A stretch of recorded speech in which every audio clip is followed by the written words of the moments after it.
Need a new car? The Society of St. Vincent de Paul is hosting a car raffle fundraiser to raise money for their Madison food pantry, pharmacy, micro-lending program, and other services that help local families.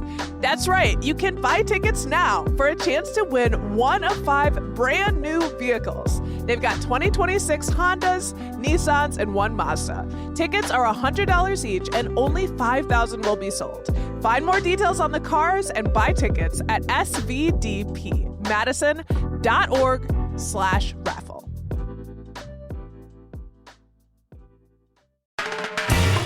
This is CityCast Madison. I'm Bianca Martin, and here's what Madison's talking about.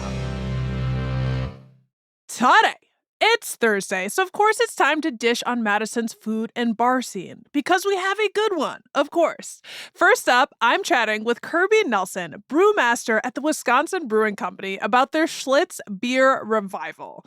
That is super fun. And then CityCast Madison executive producer Haley Sperling and producer Jade Isiri Ramos dig into some of the events happening around town this weekend, stuff y'all can get up to.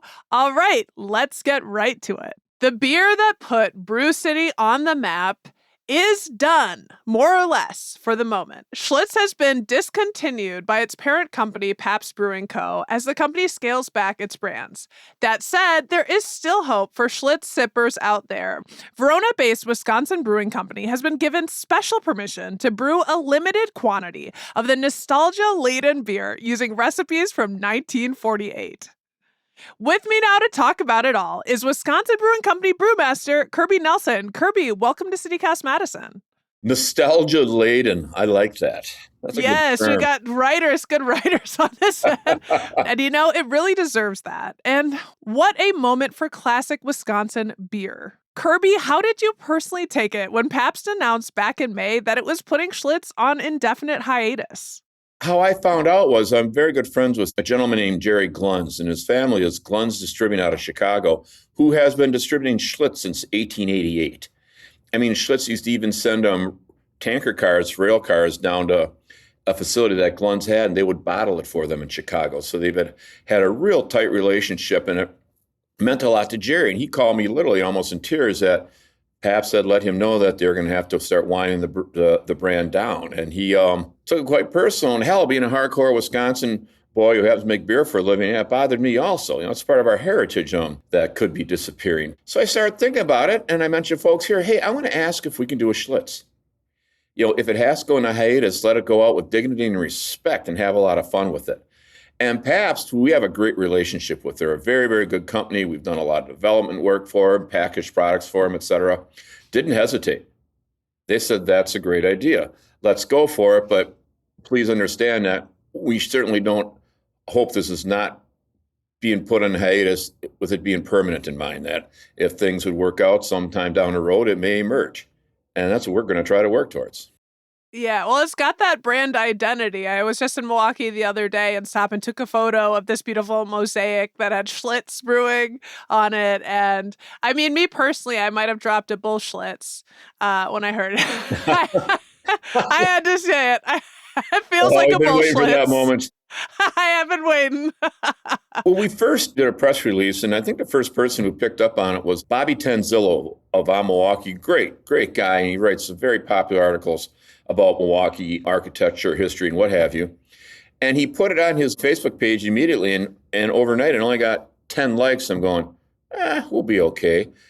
And again, I thought this was going to be Milwaukee-centric. The world exploded. Somehow this brand disappearing touched a nerve, and everyone in the world want to know about it, and everyone has a Schlitz story. I cannot tell you the people who have called us, wrote us. My dad used to be on a Schlitz truck forever, or my first beer. I mean, seriously, it's like people are losing something that was an important part of their identity, but yet the reason Schlitz was being put into hiatus because the drinkership, for lack of a better term, had gone down. You know what I mean? The number of people drinking it had diminished quite a bit. I'm sure a lot of them had just died off, so to speak. Yet, people remember, people know, and people consider this important. And I'm still astonished by it. Very, very gratifying. Yeah, I mean, I totally can attest about all of the stories. I've heard different stories from folks about Schlitz, and I know that this is really personal. And we've got colleagues over in Chicago who have a CityCast Chicago. They talked about Schlitz down there. Like, it really does go far and wide. And I am curious, what do you think about, is it Schlitz specifically that's so special to Wisconsinites? Like, what's behind this love? That's such a great question. I guess if I take a stab at it, it's look, as we emerged from World War II, and we really began to feel our oats as a nation, if you know what I mean. People could afford cars, could afford houses, started traveling and this and that. And we were becoming the world power. And Schlitz was a beer that powered it. In the mid part of the century, 1947, 48, 49, 50, Schlitz was the number one selling beer in this country. It sold more than Anheuser-Busch. It was the beer. And the term, the beer that made Milwaukee famous, obviously has to have really registered with a lot of folks because, yeah, that's what they're remembering. Good times. Schlitz was the best. All this, there just seems to be such positive memories of the time that Schlitz was on top that people are just bursting to tell us all about them. Yeah. Well, and then in walk some heroes when this news dropped to save the day. This Saturday, June 27th at noon, Wisconsin Brewing Company in Verona, y'all will open your doors to Schlitz lovers from around the country for the opportunity to buy 16-ounce cans of throwback Schlitz. How did y'all manage to make that happen? I know this is a long tale. Well, originally we were just going to do one brew, and I'm sure I could have got the formula that Pabst was using now for it, but the way I was looking at it is that I wanted to brew something to the best of my ability that emulated the type of beer that did make Milwaukee famous in the mid 20th century. What people would have been drinking then. And I have a pretty good friend named John Lupowitz, and he's a Schlitz collector of epic proportions. It's amazing the items he has. And one of the things he presented me with to do research was a number of logs from the brew house that went from 1912 to 1948.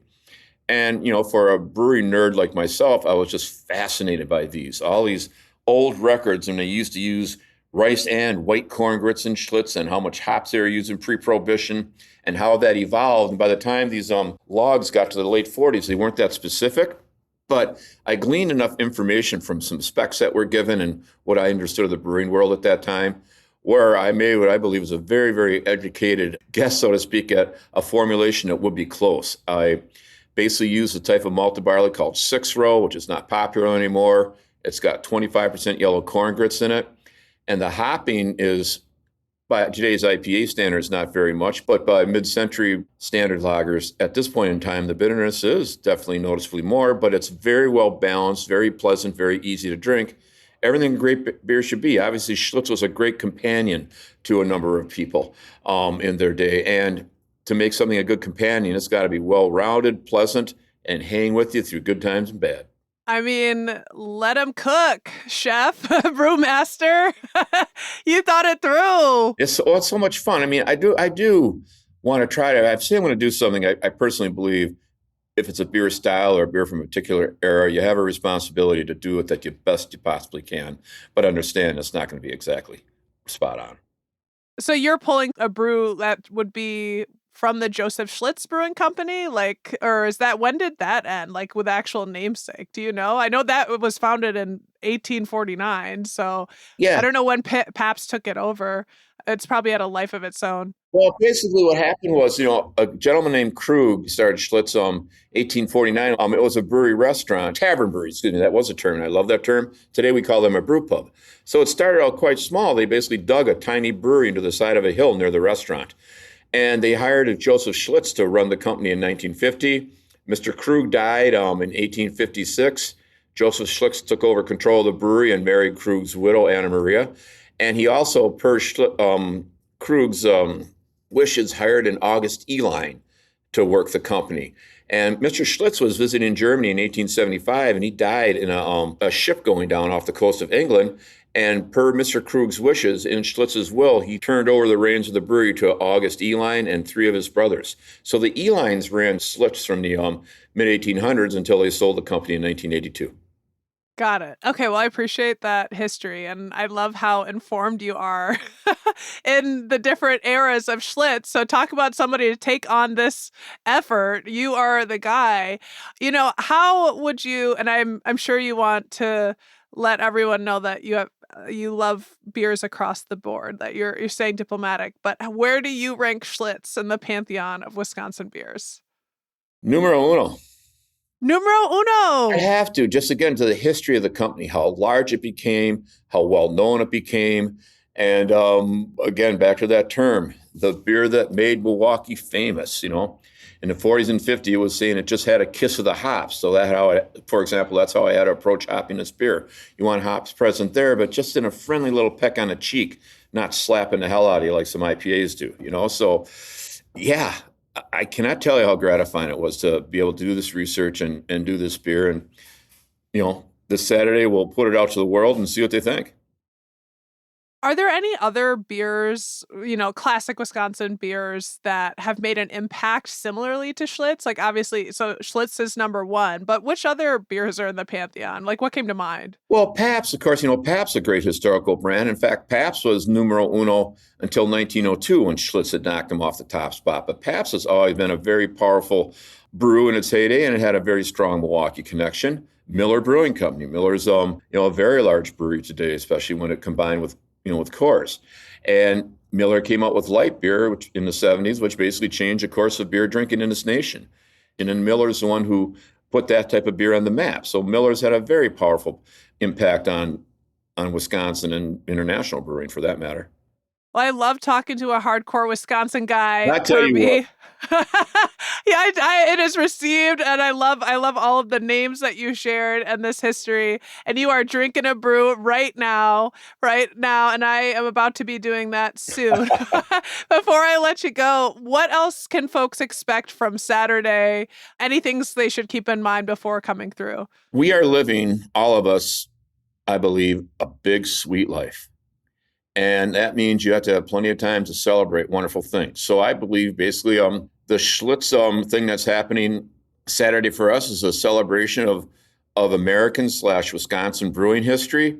It's going to be a great beer that I hope people have a very good time with. And they all celebrate the fact that they're out here drinking Schlitz with a lot of people they know, they don't know. And again, celebrating life. What could be better? Nothing. Kirby, I want to hang with you. You seem so much fun. Oh, yeah. Thank you. About a hoot. Just ask Emily. Yeah.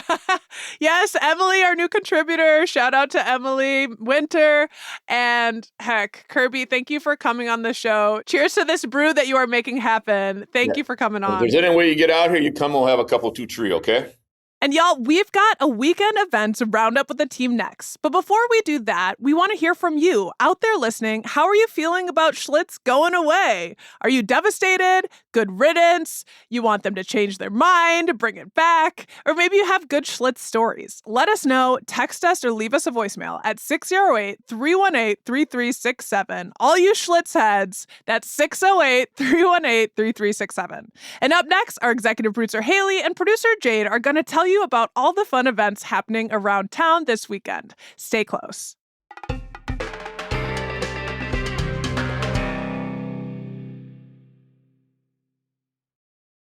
And we are back. I am CityCast Madison executive producer Haley Sperling here, taking over the mic with producer Jade Isiri Ramos with a weekend events roundup. Jade, how are you doing? Good. Haley, how are you? I am so good. We have a stacked lineup here. There is just so much going on in Madison. Honestly, all day, every day, but especially in the summer. I feel like this week in particular, like that final week of June, is when Madison is like kind of at its best. It's not like overly hot and muggy yet. There's still enough like rain that I don't have to water my garden, which is really how I am judging everything these days. Critical. I wish I was a gardener. My green thumb is brown. It is not existent.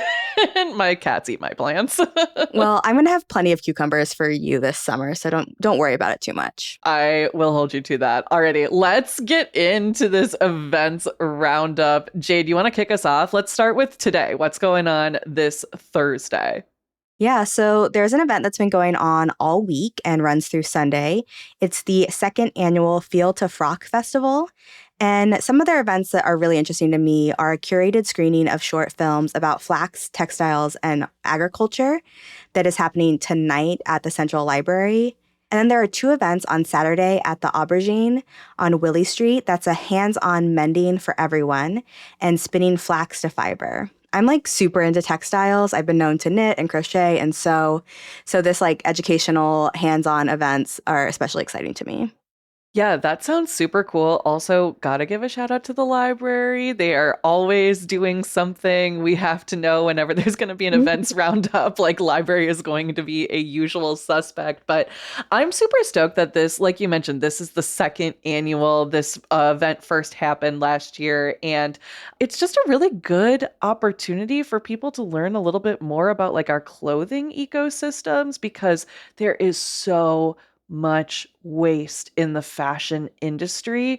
And I love the idea of like a mending session for folks, because it's not that hard to stitch something back up if you busted a seam or patch a hole in a sock. And, then I mean, at least how I feel like when I put that work into something, like I want to keep it nice and keep it forever because I put that effort into it, rather than like, oh, this shirt has a hole in it, time to send it to the Goodwill bins, like where it's ultimately, I hate to burst people's bubble, like it's probably going to end up in a landfill. Like it's just, I think it's important that we're having these conversations about clothing and the fashion ecosystem, because fast fashion, for sure, this is a whole podcast in itself, is, one of the major contributors to climate change in our world.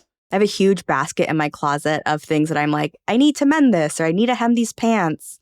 And to have events where you can literally go and like maybe learn from someone who knows more than you about how to mend your stuff is huge.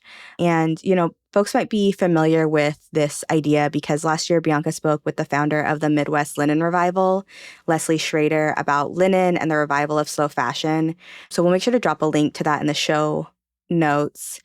And I texted my former colleague, Jessica Becker, who's one of the organizers of this event, along with Leslie. And I just wanted to confirm that this was the second annual and I hadn't missed a previous year. And she said, well, yes, but I'm not promising to do this every year. So it's not. So you got to make sure to get out this year while it's happening, because I know these events take a lot of work. Get in there now, because there is no promise that it is coming back. Jessica's like, yeah, today, but tomorrow is not promised. That is, yeah. Hey, we got to set the expectations somewhere. People are busy. I love that. Haley, what are you doing today? Well, my event is much less happy than yours, I guess is the easy way to put it. Summer is usually the season of big blockbuster movies. Case in point, what's screening right now at Fitchburg AMC: Supergirl, Star Wars, The Mandalorian and Grogu, Toy Story 5. That's what's on the big screen. But UW Cinematheque said, no, thank you. We are bucking that trend, and we are in our summertime sadness era, and they are welcoming in the Bleak Week Cinema of Despair Festival. This is a global film festival put on by the American Cinematheque in Los Angeles, but this is the first time that UW has participated, according to our very own Rob Thomas, who actually has a really great write-up on Bleak Week in his Substack. Shout out and not that Rob Thomas on Substack. Yes, everyone go check out our boys' Substack. We will throw a link to that in the show notes for sure, because one, support Rob Thomas, two, it's a great read in general. But the festival kicked off yesterday and will run through June 30th. So tonight's screening is The Great Silence, which is a 1968 Italian spaghetti Western. For what it's worth, it has 100% on Rotten Tomatoes. There was a quote in the description of the movie from Quentin Tarantino. So I was like, okay, this man has seen this film. And then like immediately to me, it was giving Hateful Eight vibes, which is like, if you haven't seen it, this incredibly violent Quentin Tarantino Western. But the scenery is stunning. Like the cinematography is beautiful. I'm not a film person. Like I like movies. I enjoy film. I have friends who I would consider film people. And that is why I do not consider myself a film person, because I see them and that is not me. But I think it's going to be a really cool showing. And like the whole lineup is really, really stacked because, like I said, this is like a festival. It goes through June 30th. And Rob actually talked to the Cinematheque programmer, Josh Martin, about the programming and why they chose to participate this summer. And Josh Martin said, quote, I don't think you would want to do a bleak week in January in Wisconsin because it's bleak week outside every day. Which is so real. Like, you could not do this. Like, honestly, between the months of like November through February, I would be upset. Like, it has to be now. It has to be peak summer to do this. I totally agree. It's like I want to see something beautiful at Cinematheque during the winter months, and I'm okay seeing something a little bit bleak when it's nice outside and it's like light until, 8:30, 9 o'clock. I just saw Stop That Train, which is I say it like that because there's exclamation points after every word. So Stop That Train, which is the film currently in theaters from the producers of RuPaul's Drag Race. And I was telling Rob today that it is star-studded and low budget is how the film read to me. And so I could really use a bleak week film, I think, to sort of balance my scales. There are two sides of Jade, and one is Stop That Train with RuPaul, and the other is Bleak Week. Hey, we all contain multitudes. Now that we've covered some ongoing events, what are we getting into on Friday, Jade? What are you looking forward to? Yeah, so Friday is the annual Live on Queen, which is a Pride event happening at the Orpheum Theater. Now, Live on Queen used to be a part of the now defunct Live on King summer series that FPC Live previously hosted. I'm not going to get into it, but if you know, you know, and it was a big loss when we lost it. RIP, that was really devastating. I mean, it was exactly what it sounds like, a big old live concert on King Street. And they pulled some big names for that too. Like, honestly, it was a great event, and I don't want to get too nostalgic about it now because we don't have it anymore. But Live on Queen is still a cool thing and still something that they're carrying out. Yeah, I feel nostalgic, but Live on Queen is happening indoors at the Orpheum, and it's really a who's who of Madison queers. There's going to be drag, comedy, DJs, dancing. You've obviously got names like Bianca Lynn Breeze, DJs like DJ Sarah and DJ Femme Noir, comedians, Chaos Lynn Mirage, which I didn't know she was doing comedy these days, but happy to see it. And Room of One's Own will have a smut room. How does Room of One's Own not have a smut room already is my question. Like, how have we been living this long without that? Is that just a section of the bookstore that I've been missing, maybe? There's certainly a romance section at Room of One's Own, but it is like right out in the open. You know what I mean? I would love a little like curtain that you walk through. I want like the aesthetic. Like, I want it to be like dark and velvet and red, but I love this. And yeah, shout out Bianca Lynn Breeze. That is Madison Drag Royalty. This is a stacked lineup. There are a bunch of performers here. And I mean, you just know it's going to be a good time. It is by the gays for the gays, which we absolutely love to see in Madison, Wisconsin. Absolutely. Haley, what are you doing on Friday? Well, I'm taking a little bit of a pivot over to the north side. This Friday, June 26th, from 4 to 8 p.m. is the Northside Food Cart Fest.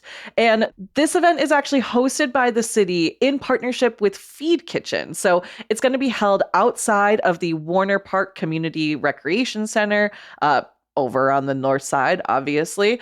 And this is definitely like a very family-friendly affair. So there will be a bounce house, something called Balloon Twister. I'm not sure what that is. Maybe that's just like a balloon animal person, maybe? Someone, a balloon twister. That makes sense. That's the profession. I was thinking of like the game Twister. Oh, sure.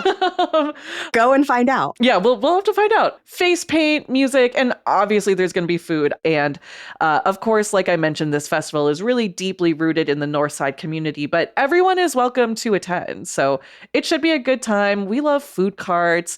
Jay, do you have a favorite food cart in Madison? I mean, I have the same two favorite food carts as everyone in Madison, which is Cool Fresh Drinks and the big purple food trucks, Sin City Smash. I do not think that either of them are going to be at the Northside Food Cart Fest. And when that's the case, when it's not like, okay, these are my absolute favorites, I'm sort of looking for a short line, like good food short line. It has to be like truly incredible for me to wait longer than like, I don't know, maybe 15 minutes for a food truck. What about you? Yeah, I feel the same way. I love a short line. Honestly, I'm much more about convenience when it comes to the food carts. I really love, I mean, anywhere that's selling a taco, like Yeah. you've got me. Like I just, it's going to be so good. I've been seeing a lot of food carts at weddings recently. I don't know if that's like a trend, but my friends who got married over at the Tinsmith had a taco truck outside of their wedding. I had another friends that got married outside of Madison. They had a pizza cart there. It was super cool. So yeah, food carts are having a moment. Yeah, my mother-in-law got us a like panini press food cart for our wedding shower, which was like such a flex. It was incredible. So cool. Well, because I mean, at the end of the day, it's like, all right, maybe you've had dinner, the drinks are flowing, but you're not going to just fill up on dessert. Like, I want tacos, I want pizza. I would smash a panini for sure, for sure. All right, now I'm getting hungry, so we gotta keep this moving.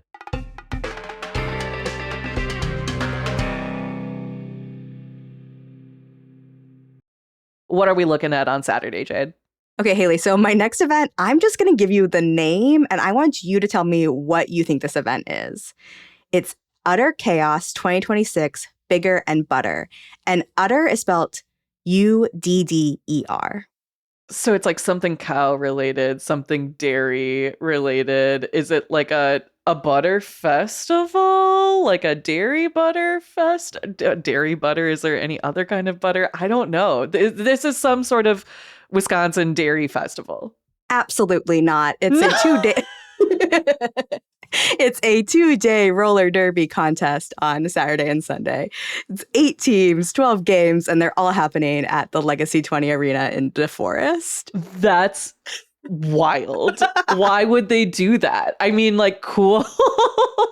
They fooled me. I mean, I think this like is just so roller derby on brand. Like they're so about nicknames, they're so about themes, they're so about puns. And yeah, I'm really excited about this. My nieces are coming to visit me this weekend. And I think that this is an event I'm going to take them to because I love the idea of showing my 13 and 8-year-old niece like these badass women on skates. I would have loved that as like that age of a child. I mean, I would love that right now, if we're being honest. I'm still so stuck on the name. I think it's incredible. It's like there's teams from all over like the region, so sort of like the Midwest. And of course, if they're coming to Wisconsin, it's got to be a cow themed event. Facts. I guess we had to do it big for him. So, all right, yeah. Utter chaos. Let's go. Well, my Saturday event is not as chaotic and not dairy themed, and there, as far as I know, no rollerblading necessary. But this Saturday, the businesses of East Main Street are getting together to throw a little night party.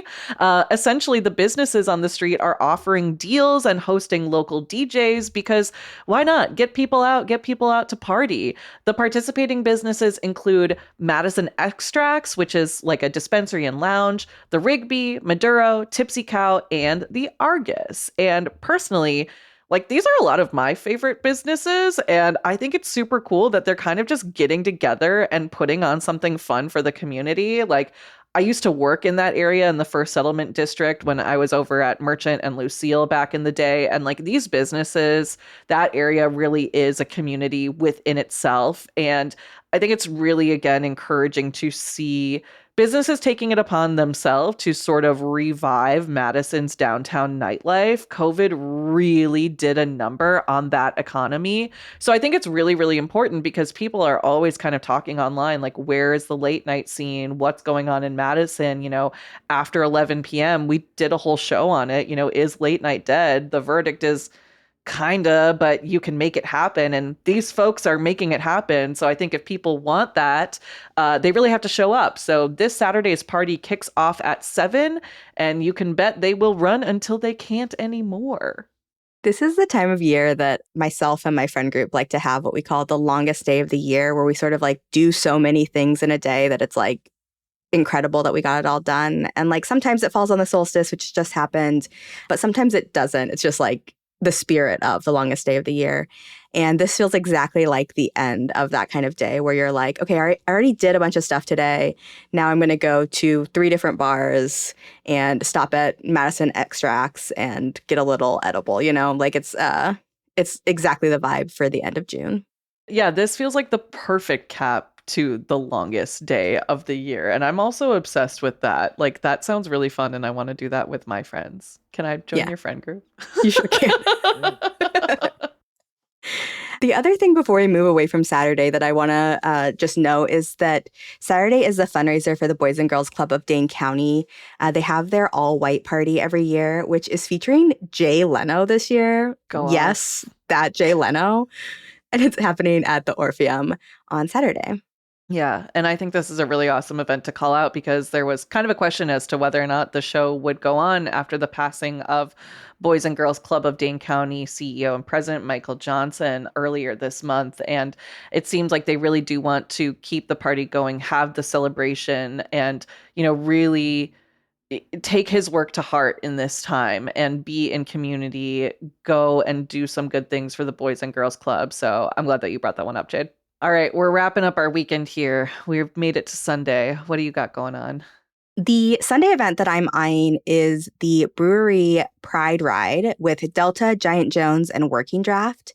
Basically, it doesn't matter where you start, but bikers can ride between all three of these locations and receive $1 off of pours at all three spots from 1 to 5 p.m., which biking, pride, and a discount, that's like 100% down my alley. I was going to say that is Jade wrapped up in a bow. I love it. And it's shout out to all of these breweries themselves too, you know, who are part of the LGBT community, who are working it out, who are celebrating pride. We love to see it. Yeah, and I didn't do the Lake Loop this year, which is sponsored by Clean Lakes Alliance. And so this is sort of like a drink and bike Lake Loop. Shout out to Clean Lakes Alliance. They are also a sponsor of ours here at CityCast Madison. We love when those things overlap. I'm also celebrating some pride with this Sunday event that I'm bringing you, closing out the weekend with prom. I am going to take you to prom, more specifically at the IO Arcade Bar on Willie Street. They are closing out Pride Month with a bang and karaoke, of course. They are inviting folks to, quote, relive the Plan B days at the arcade, unquote, and enjoy free karaoke and an all-night happy hour. You cannot beat that. Prom outfits are encouraged, but not required. Can I get a hell yes here? Absolutely. I love IO on Sundays. I like low-key kind of only go to IO on Sundays because it's all-day happy hour and karaoke. And it's just like, it's perfect. It's like the perfect way to cap off the weekend to like, you know, wish away the Sunday scaries.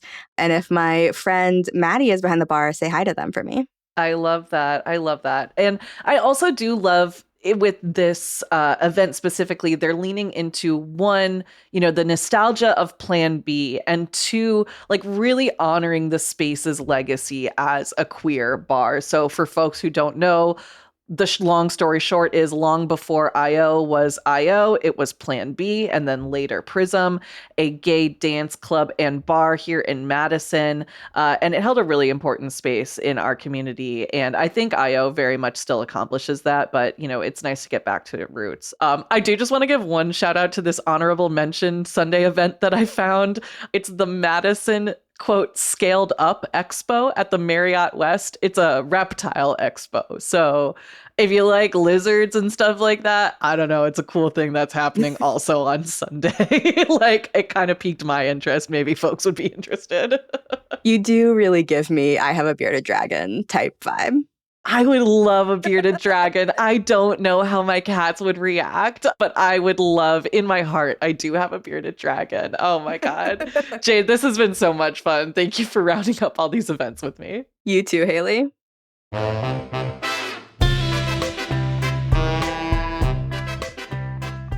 That's all for today here on CityCast Madison. I'm your host, Bianca Martin. Don't forget, you can support the show and get great perks by becoming a CityCast Madison neighbor. Head to our website, madison.citycast.fm, and click on the membership tab from the sidebar. Click that tab, membership tab.